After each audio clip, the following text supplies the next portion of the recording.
Hi, podcast listeners. Please join Voice of San Diego for our next member event, the rescheduled Brews and News Member Mix-Up at 5:30 p.m. Thursday, November 9th at the Museum of Man in Balboa Park. Voice of San Diego and the Museum of Man are teaming up for an evening of civic affairs, exploring the human experience, and, of course, beer. This free event is only open to Voice of San Diego and Museum of Man members, so if you're not a member already, become one today.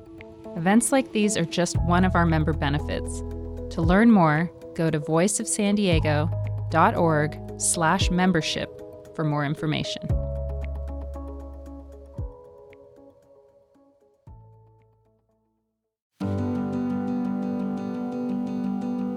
I didn't tell anyone. What? I did not, because I didn't lose my hair the first time. Mm-hmm. You know, I was very tired.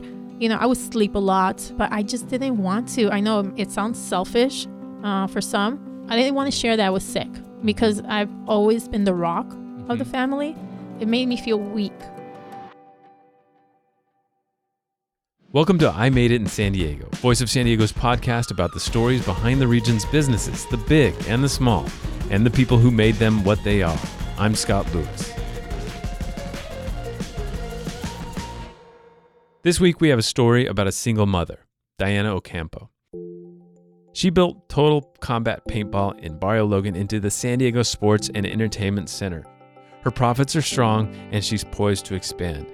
Not that long ago though, she was totally broke. She had already made it in business, but lost everything. Lost everything, that is, except her wits and her resourcefulness. She never let what she didn't know stop her. Dianna's parents fled Colombia, where her family faced kidnapping threats, and they ended up in Brooklyn, New York, where Dianna Ocampo grew up. Right away, she was drawn to fitness and combat. My dad put me in boxing when I was 6. We grew up in a really rough neighborhood, so it's like you need to learn how to defend yourself. I was the only daughter out of 3 of us. I have 2 brothers. Mm-hmm. And he's like, you're going to learn how to defend yourself. So I've been boxing since I was 6. You know, you try to focus and stay in the right path. My parents really basically said, you go left, not good. You go right, you're going to be good. So they told us to do the right thing. Do the right thing and just keep focused. Were you religious? Well, I was actually hija de Maria, which is the daughter of Mary. Mm-hmm. So we would go to church every Sunday. I actually wanted to be a nun. You did? I did. Why? I don't know. I just wanted to be a nun. I just love helping people. Yeah. So, I was telling my mom I'm going to join the convent. And she's like, okay. We have an aunt that's a nun and we have an uncle that's a priest. So I was like, I'm just going to go live with Tia. How many brothers and sisters did you have? I have 2 brothers, older and younger. Okay. And were they into boxing as well? No, they really? were not. I was the tomboy. My older brother was just very studious. My younger brother, we called him Dennis the Menace. You know, I was just, I was daddy's little girl. So I was like a little tomboy. I was always underneath the car. A car accident left her father unable to work. Dianna helped pick up the slack. Her early work experiences helped set the stage for the entrepreneur she'd eventually become. I think my first job was at 10, sweeping the floor at a salon so I could just buy milk and stuff for our family. Hardware store. From there, my uncle gave me a camera when I was in Colombia. I was 13 and I started taking pictures. So I started taking pictures at parties, just to make $1. I started promoting with flyers. Back in Studio 54 when it was like kind of dying, I would like hand out flyers. I'd be like, please come, because I get $1 for each VIP. Mm-hmm. So I think the hustling started early because of just the dynamics of what happened to my family. So I think it's just a whole combination of just growing up and life events. Dianna was drawn to technology and photography, and she applied to what she thought was a prestigious tech high school in New York City. It turned out to not be so techy, but she met someone there who would change her life. Wendy Kaplowitz. I love her. Really? She was the one that kept me out of trouble. She's the one that helped me get into college. She was a teacher. She was a teacher. Loved her to death. She was my mentor, and her husband was my mentor also. So she literally said, take over the photography room. Go for it. It's all yours. I was like, okay. So I taught class. I had friends come in. I did all the photography for the entire school. Dianna got into the college of her dreams, the School of Visual Arts in Manhattan. She loved it, but she had a little trouble paying the tuition. School of Visual Arts, couple semesters, and the bill came. The bill came, and I was like, wow, I can't pay this, and at the same time, I had a girlfriend was like, I'm joining the Navy, I was like, okay. So I was looking it up, and they were like, well, they'll pay for your school. I said that. Yeah. So I was like, okay, I'll go join with you. And so I could pay for school. I don't know what I was thinking. Yeah. So I ended up joining, and she didn't. She didn't join. I joined. So, I joined. I was in boot camp. And then when I was in boot camp, I got my letter of my scholarship letter. And I was like, oh, no, I need to get out. How do I get out? They were like, no, girlfriend. No, you ain't going nowhere. You signed. So it's a story that a lot of people in San Diego will recognize. The Navy recruiter had promised Dianna a spot in the service as a photographer. But then 3 weeks before the exam, they shut down the photography program. They weren't taking any more photographer mates. She went into supply instead. She became an AK Aviation storekeeper assigned to a helicopter squadron on North Island in Coronado. And it was the mid-90s, still an awkward time for women in the Navy. She dealt with some uncomfortable encounters. 3 women in her class at boot camp finished boot camp pregnant. The first experience I experienced in the boot camp. Mm-hmm. Where, after a while you start marching, and then you have, these higher officers, like, again, you don't know the rankings because you're so new. So when they stop you and all this other stuff, it's like, okay, why are you asking me all these questions? I don't understand, and please don't touch me. Mm-hmm. And, stuff like that. And then when I graduated boot camp and I went to A school after the boot camp, I had one of the drill sergeants come to my dorm asking for me. And I was like, why are you asking for me? What are you doing here? That kind of thing. Dianna met someone also in the Navy. She got married and had a son. She spent 6 years total in the Navy and 2 years later in the Army. But then she got divorced and worried she would face another deployment. She could not leave her son. Yeah, I didn't want to leave him again. Don't get me wrong. I love the military. Sure. I loved it. I mean, I would have done my whole 25-something years. What did you love about it? I don't know. I just love I just loved what I did. The structure. The structure and just getting things done, and the unity, the friendships mm-hmm. that you meet, because it's just a little different for me personally. The friends that I have in the military, I don't need to see them for a year or 2 or 3. I can make a phone call and say, girls, I need you. And they're on a plane just like that. Yeah. And I do the same for them. Yeah. So there's just a kind of different friendship. Out of the military now, Dianna got a job at a trucking firm in San Diego, and she started to build a new life.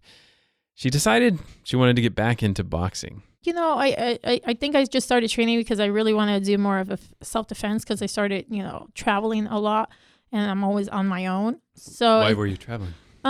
Just conventions for work and stuff. And so I was just kind of hearing a lot of, attacks on women and rape and all this other stuff. So the first thing what happens, they take you to the ground. Mm-hmm. So I was like, okay, you need to teach me how to get out of it if they take me to the ground, even though they're much stronger than I would be.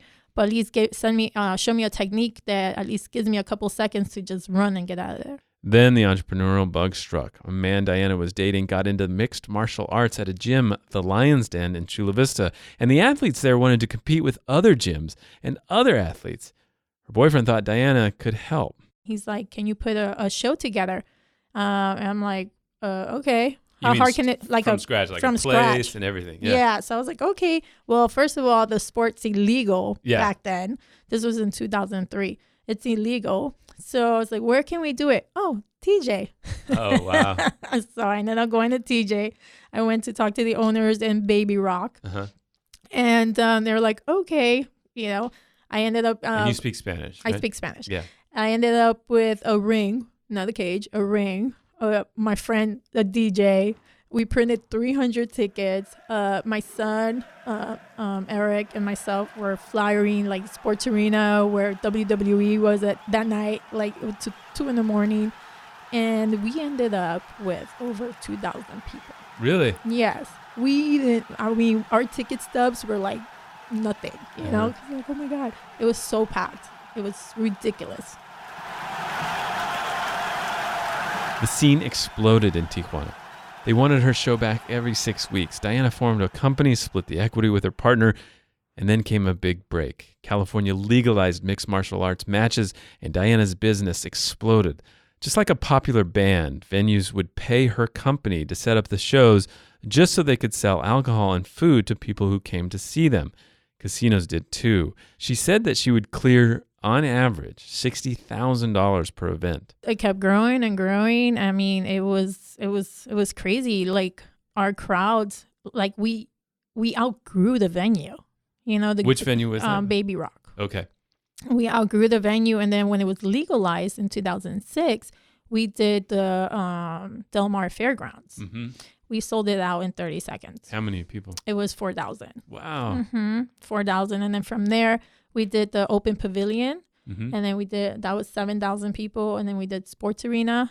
I don't know. I think it was still called sports arena back then. One of the, Yeah, and then from there we started doing casino shows. Then we did Mexico City in 2009. That was like over 40,000 people. She was at this point the only female promoter in the mixed martial arts space.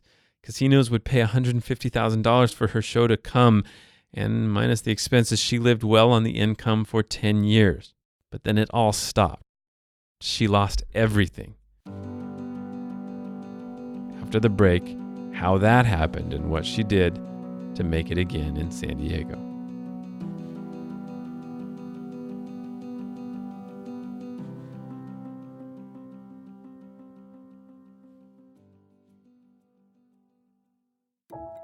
This podcast is sponsored in part by a proud supporter of Monarch Schools and Make-A-Wish San Diego. Monarch School educates students impacted by homelessness and helps them develop hope for a future with the necessary skills and experience for personal success. Make-A-Wish San Diego grants wishes to children with life-threatening medical conditions to enrich the human experience with hope, strength, and joy. To learn more about how you can get involved, please visit monarchschools.org and sandiego.wish.org. Welcome back. I'm Scott Lewis. Dianna Ocampo was at the top of her game, bringing in thousands per mixed martial arts event she staged at big venues across the San Diego region. Physical fitness had always been a part of her life. Boot camp, she complained, had been too easy, in fact. Too much studying. But her body gave out and things got bad. The reason why it's not around anymore, it's not because we failed economically. It's because I left. Why did you leave? I was sick. So I ended up with cancer. Oh, no. And, but I still produced 8 sold out shows while I was doing, all of my treatments. I'm sorry, what kind of cancer? Uterus. Oh, wow. Uterus. And, it was kind of like, I was like, okay, listen, I need a break. I need a break. And here's the business, take over, do whatever you need to do. But I need a break because I need to focus on myself. So let me get this straight. You had a child who would have been 13 or something? He was 10. Okay. You had a business that was going nuts. You had, and then you're diagnosed with cancer and you're still working. Yeah, it helped me. It did help me because I was so busy. I didn't think about it. And so you're doing the treatment, the chemo. Did you lose your hair, everything? I sure did. The first rounds, I did not. Mm-hmm. But the second time, because it came back like 6 months later, I did. I ended up being like 98 pounds. And how was your son taking it? I didn't tell anyone. What? I did not, because I didn't lose my hair the first time. Mm-hmm. I was very tired. I would sleep a lot, but I just didn't want to. I know it sounds selfish for some. They were like, why didn't you tell? I don't know. I just didn't want to share. I didn't want to share that I was sick because I've always been the rock of the family. So I didn't feel that it made me feel weak. It made me feel weak. It made me feel like, Like, I don't know. I didn't want to tell anybody. But you finally got over it. I did. I finally got over it. What people don't understand is when you go through that physically, you'll look better after X amount of time passes. But mentally, it's like if anything hurts or anything aches, you're like, oh my God, what is it? Yeah. Oh my God. I mean, I was going to my doctor. I feel this. What's going on? So it messes with you mentally. So it took me a while to kind of be like, chill out. Mm-hmm. Like, I'm good. So I've been in remission for 10 years now. Wow. So were you okay financially? No. So what happened? So literally, I took an entire year just to recover. Very expensive. When I came back, I really came back to nothing. Everything we worked for just was gone. Again, because of the recession, and I guess he didn't want to do a show. So I came back to nothing. And so I was like, okay, what in the world am I going to do now? I was like, I need to do something. She wanted to start a business again, but the world had changed. It was the height of the recession. Banks were not lending money. Her son was starting college, and debt collectors were calling. Being very comfortable to nothing was very shocking. So I was like, okay, what am I going to do? So, no. I was doing my taxes one day with my CPA, and he's like, Dee, what's wrong with you? You're like so not yourself. I was like, well, I am broke, as you could tell. I'm losing my house. I'm losing everything. Everything's getting repoed. It's embarrassing. He's like, well, what do you want to do? He's like, I want to open another business, but no one's giving me funding, and the bank's just no. He's like, how much do you need? I was like, probably like $75,000. He wrote me a check right there and then, no questions asked. He's like, go for it. I've been your CPA for over 10 years. I know what you could do with money. Go for it. So had you told him what your idea was? I didn't know what I wanted to do. You just knew you wanted a business. Yes. I had no idea what I wanted to do. What's his name? Julio Flores. And he just knew you had it in you. He's just here. Go for it. What do you think he saw? I think he knew me. He knew the numbers. You know what I mean? He's like, how do you make this work? I was like, I don't know. I just do it, It's common sense. Like, I use a lot of common sense. And I literally ran home. I told my son, oh my God, Julio gave me, the money. I showed him the check. I was like, what are we going to do? Mm-hmm. And then he's like, no, I said, let's go open up a laser tag. Yeah. And he's like, no, Mom, do paintball. I'm like, paintball? I've never played paintball. I was like, okay, how hard can this be? And started research. And within 45 days, I was literally open. So I was like driving around. I was living in Chula Vista at that point. So I drove around Otay Ranch. And I was like, oh, look, they have land here. What are they doing? And that mall has been bankrupt like twice. So I was like, maybe they need somebody. So I walked in and I talked to Tim, the GM at the time. I was like, Jim, how much is it, for you to rent me that space outside? I'm not looking for a building. I'm looking for just your space. And he thought it was the parking lot. I was like, no, that dirt space that's undeveloped. He's like, it's not rentable. It's not leasable. And I was like, well, why not? It's just sitting there. He's like, what do you want to do? I was like, I'm going to open up a paintball park, So he's like, okay. The next day, he's like, sure, $1,500 a month. Okay. Signed it really quick. And how big was the space? 40,000 square feet. And so you had done some research, so you knew what to set up, obstacles and stuff like that? I did. I just saw a package. Yeah. I said ultimate paintball package setup. Yeah. I was like, okay, it had the generator, had the venue. It was like an inflatable venue. It had the bunkers. It came with guns. It came with everything. I don't have a clue what any of the guns are and the velocity. I had no idea.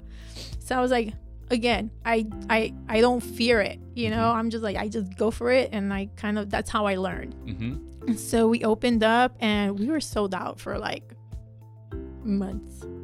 Dianna spent $25,000 on equipment, hired a few people to help, got insurance, put up a website, and went back to handing out flyers just like the old days of mixed martial arts matches.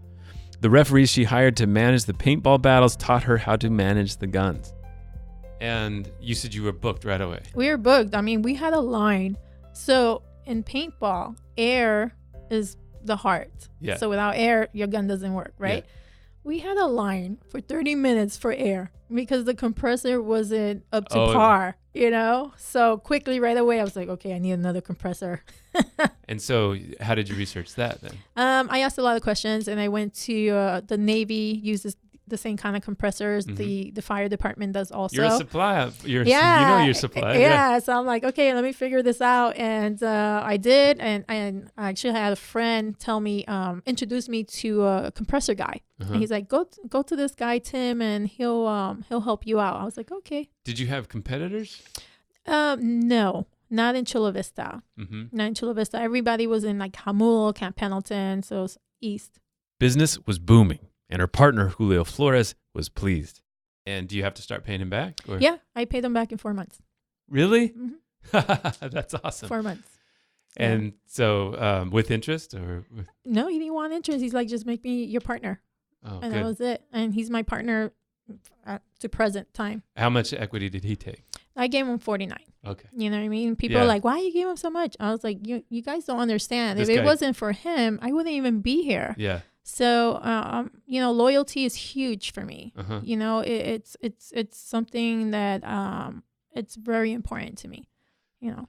So you're making a profit after that? We're making a profit. You know, it's doing really well. You know, winter kind of, or rainy season in San Diego wasn't the best, being outdoors. But yeah, it did really well. But the mall ended up with a new general manager who was not excited about the paintball venture, no matter how many patrons it brought to other businesses. Eventually, the new GM told Dianna to put up a tent, but $35,000 later, the tent went up, and she still got a notice to leave within 30 days. She filed a lawsuit against the mall, but she still had to leave. Leaving a meeting downtown, a For Lease sign caught her eye. It was on a warehouse in Barrio Logan near Petco Park. In 30 days, she had it rented out. The building used to be owned by NASCO, and it's been vacant for I don't even know how long, and then MTS actually bought the building. So I ended up with a really good deal because they're supposed to knock down the building. So he's like, hey, I can't give you more than 3 years because, you know, they're going to knock down the building to expand the trolley yard. And I was like, okay, I'll take 3 years and I'll figure it out. But I know government. So I was like, I'll take it. Yeah.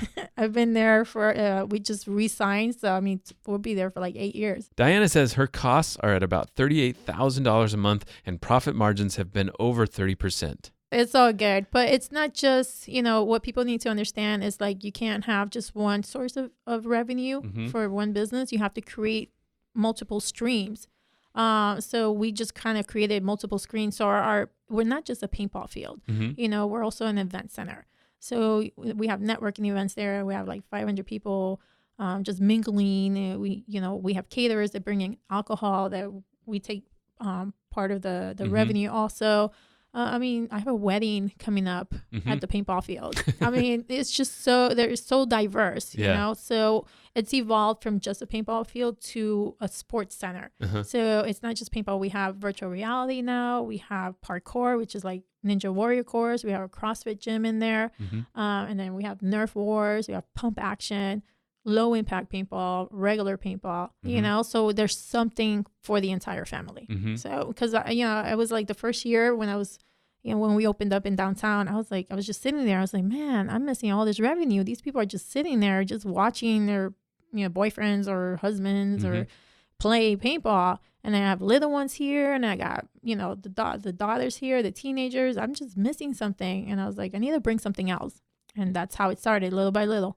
Say somebody else is in that situation, they have drive, they want to do something, but they don't know what to do. And then there's that moment they go through where they don't know what to do. What is it that went through your head that showed you how to do what you did?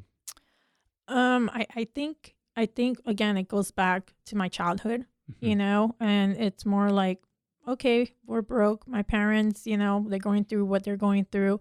What I need to figure it out. I need to figure this out. I also don't like surrounding myself with just people trying to bring me down. It's more like, I ask a lot of questions. Hey, I'll find someone that knows more than I do, and I'll ask them a million questions. Mm-hmm. What will you do? What will you do? And I'll take pieces of their answers and kind of create my own answer. Just don't stop. I know I know you're gonna feel like despair and embarrassed too. And the ego, you gotta let the ego go. You can't have an ego. You just have to ask. Dianna Ocampo, it's been a pleasure. Thank you for coming in. Thanks for having me. Total Combat Paintball and the San Diego Sports and Entertainment Center are at 1699 Main Street in Barrio Logan. Dianna says her and her partner are exploring expansion plans in different parts of the county and even out of state. Thanks for listening to I Made It in San Diego. I Made It in San Diego is part of the Voice of San Diego podcast network. Visit voiceofsandiego.org/podcasts to learn more about our award-winning arts and education podcasts, CultureCast, and Good Schools for All. The Curacaos podcast about movers and shakers on both sides of the border, Beer Talk Radio, the Startup Vault, and the rest of the shows in the network.